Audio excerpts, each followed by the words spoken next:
السلام عليكم أعزائي المشاهدين، ومرحبا بكم في فيديو جديد. لأول مرة تراجع أسعار السيارات المستعملة في الأسواق الجزائرية منذ أكثر من 6 سنوات. هذا ما نتعرف عليه في هذا الفيديو، ولكن قبل أن نبدأ لا تنسوا دعمنا باللايك للفيديو والاشتراك في القناة وتفعيل الجرس حتى تصلكم جميع الفيديوهات الجديدة. وبدون إطالة نبدأ الفيديو على بركة الله. أكد رئيس المنظمة الجزائرية لحماية المستهلك مصطفى زبدي في تصريح لموقع السيارات أنه لأول مرة منذ عدة سنوات شهدنا تراجع أسعار السيارات المستعملة في الأسواق بنسبة 20%.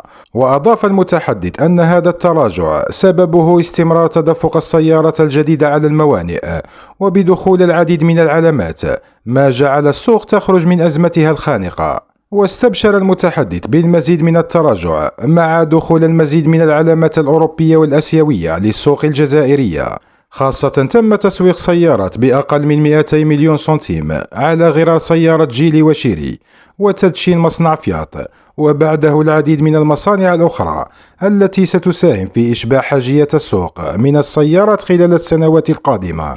وقال زبدي أن شريحة واسعة من المواطنين فضلت بيع سيارتها المستعملة لشراء سيارة جديدة، وهذا ما زاد من نسبة العرض مقابل نقص الطلب في أسواق السيارات المستعملة، وهو ما ساهم في تراجع تدريجي للأسعار.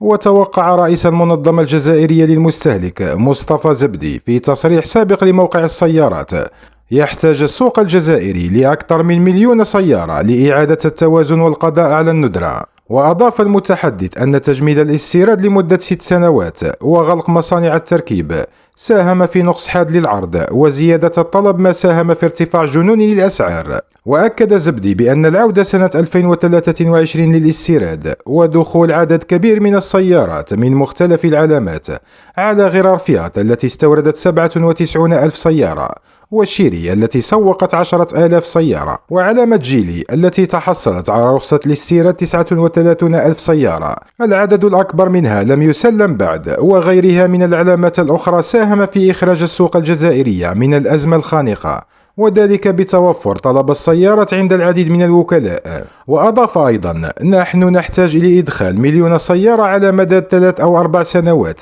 لإعادة التوازن إلى السوق والمحافظة على استقرار وتنافسية الأسعار، كما أن دخول العديد من العلامات الأسيوية والأوروبية سيعمل على خلق حركية في سوق السيارات التي تعتبر سوق ثقيلة تتطلب أموال كبيرة. وبالنسبة لحصة استيراد السيارات لسنة 2024 قال زبدي أنها تتعلق بقدرة كل وكيل على الاستيراد وقدرة المصانع في بلد المنشئ على تلبية احتياجات السوق الجزائرية.